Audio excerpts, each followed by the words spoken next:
Hello. In this video, I'll show you how the giant corporation McDonald's makes their burgers. You will see how buns, meat, fish, spices are made. In general, all the components of such a delicious and well-known burger from McDonald's. Let's watch. One of the most satisfying and delicious elements of a burger is its cutlets. Oddly enough, the process of making cutlets at McDonald's is incredibly simple. Beef meat arrives at the factory in a special sealed truck. The meat is checked for its freshness and the presence of various bacteria. After that, lean and fatty beef are mixed together and ground in a huge meat grinder. Thus, it turns out 100% ground beef, like the one you can buy at any grocery store.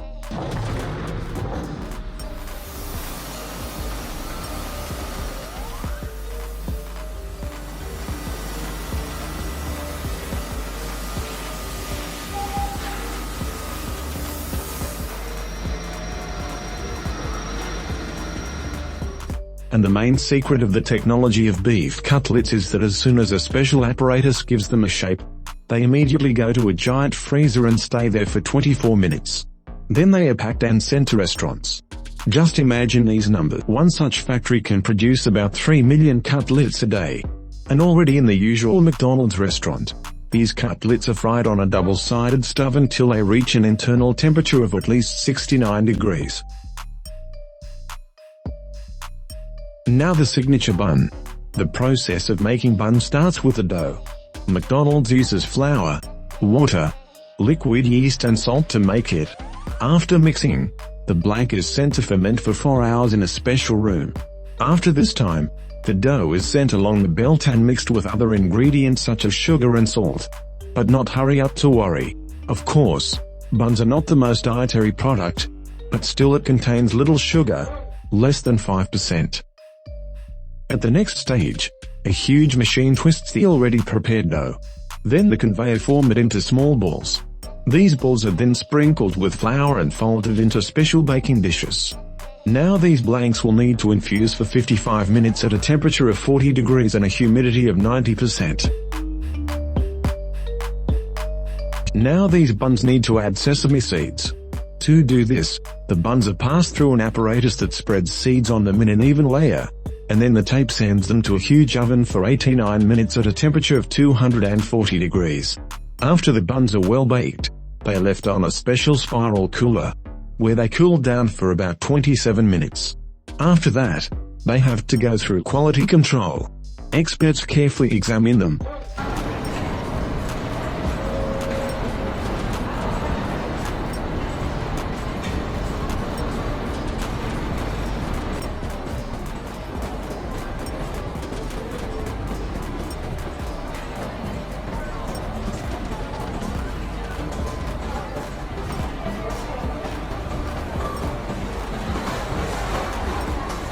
And only after inspection, the buns are sent for slicing and packaging.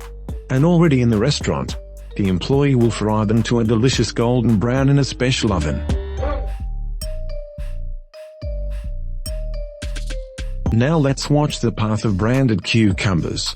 First, they are grown in special fields, carefully selected and sent to the conveyor.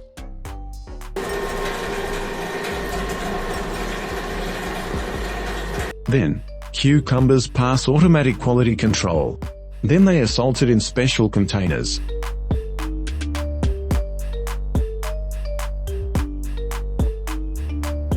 After salting is completed, they are sent to the conveyor for washing, subsequent cutting and packaging.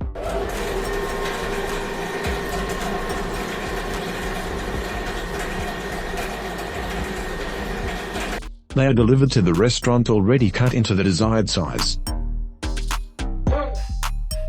Now greens. In order to grow high-quality greens, the land on farms is regularly checked.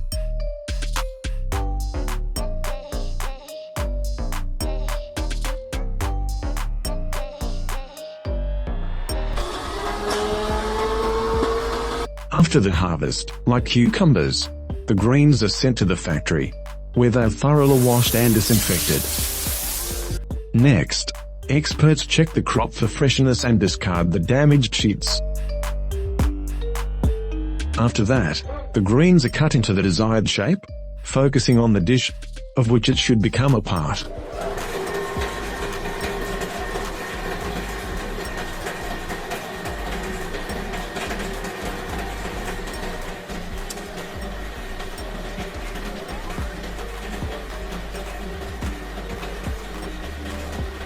When everything is ready, the greens are packed and delivered to restaurants. And of course, ketchup gives a bright taste to the burger. The basis of the Heinz ketchup recipe remains unchanged: tomatoes, sugar, salt, spices and vinegar. Tomatoes for ketchup are grown on special farms, where producers use only selected seeds. For future tomato paste, it is important that the tomatoes have a large amount of pulp and an extremely low moisture content, and this is especially in order not to add starch to the product later.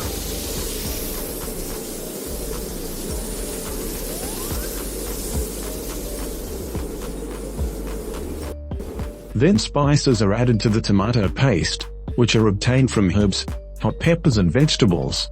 The exact recipe for Heinz ketchup is a closely guarded secret, and the only ingredient known to us is celery.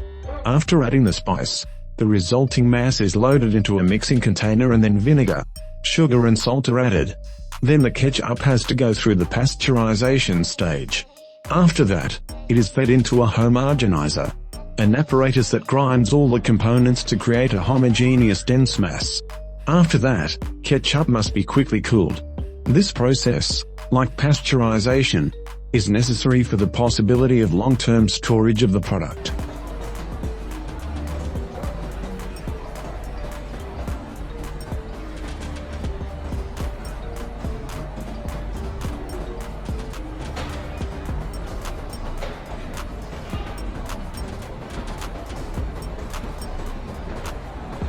Well, now let's move on to French fries. The history of French fries begins on a farm. Here it is grown with the optimal ratio of the number of sunny days.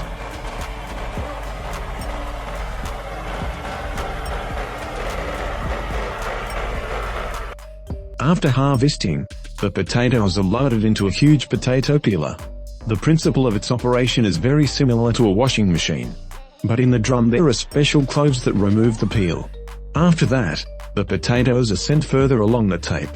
It is thoroughly washed, then each tuber passes through a series of blades that cut it into slices familiar to us.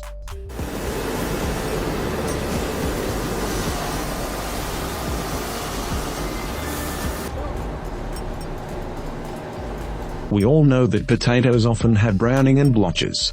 To remove them, laser and optical scanners are used, which automatically detect defects and remove them with a stream of compressed air.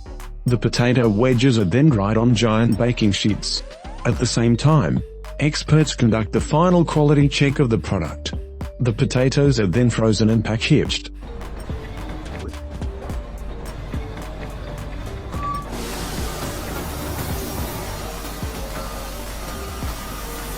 Now all he has to do is drive to the restaurant.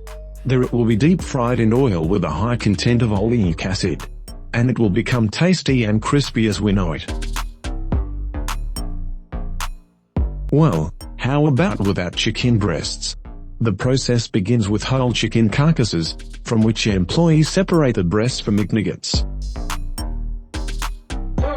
After that, the finished meat is sent to the mixing chamber, where it is crushed by a blender. Seasonings such as celery and black pepper are added at this stage, as well as a little chicken skin for flavor and as a binder. But it's not nuggets yet. The finished chicken mixture is sent to a special molding machine, which divides the resulting mass into 4 different shapes: a ball, a bell, a boot, and a bow tie. The molds are then covered with a light layer of flour and a thin batter called tempura. Then they are lightly baked. This is done so that the dough is fixed. And if you break the nuggets in half at this stage, you can find raw chicken mince inside. The thing is that they will be completely fried already in the restaurant. And all this in order to keep them fresh? So after the stove, half-finished nuggets are frozen, packaged and sent to a special room, where they will wait in line to be sent to one of McDonald's restaurants. That's all for today. Thank you for watching to the end. Don't forget to like, subscribe to the channel and write your opinion in the comments. See you in the next issue.